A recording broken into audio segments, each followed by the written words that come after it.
కొద్దిగా జరుపుకోండి మా తమ్ముళ్ళు, కొద్దిగా జరుపుకోండి. అందరికీ నమస్కారాలు.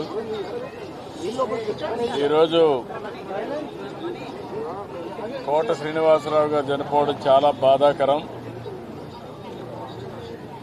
మొన్నటి వరకు చాలా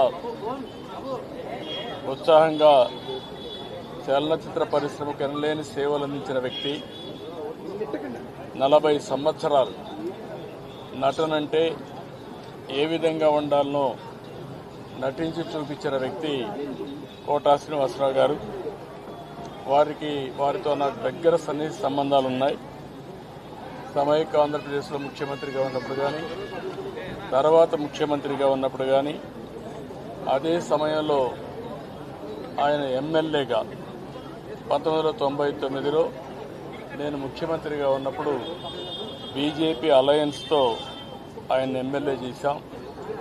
ఎమ్మెల్యేగా ప్రజాసేవలో కూడా బాగా రాణించాడు.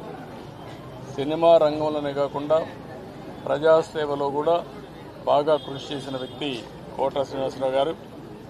ఈరోజు మనందరం కూడా ఆయన డైలాగులు చూస్తే ఒకే సీన్లో ఏడిపించగలుగుతాడు, భయపెట్టగలుగుతాడు. అలాంటి అరుదైన సంఘటనల్లో అరుదైన నటనతో ఒక విలక్షణ నటుగా ప్రఖ్యాతి పొందిన వ్యక్తి.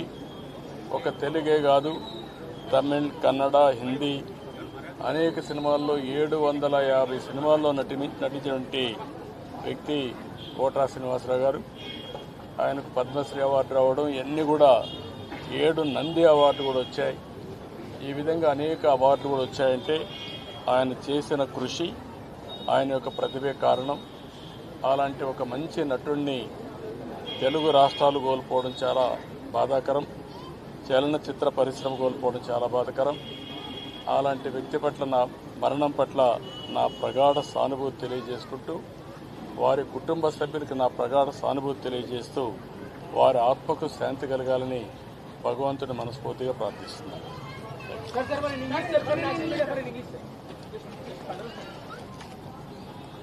కోట శ్రీనివాసరావు గారు is a great actor. Nobody can compensate his death. He worked for the last 4 decades. He acted 750 films. He acted not only in Telugu, Kannada, Tamil and also Hindi. He had a track record of acting in films, nearly 750 films.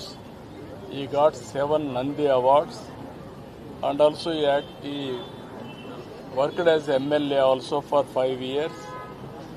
I was very happy to associate with him as public representative. When I was CM, he was MLA. He has done tremendous public service at that time. Today, we are all unable to digest his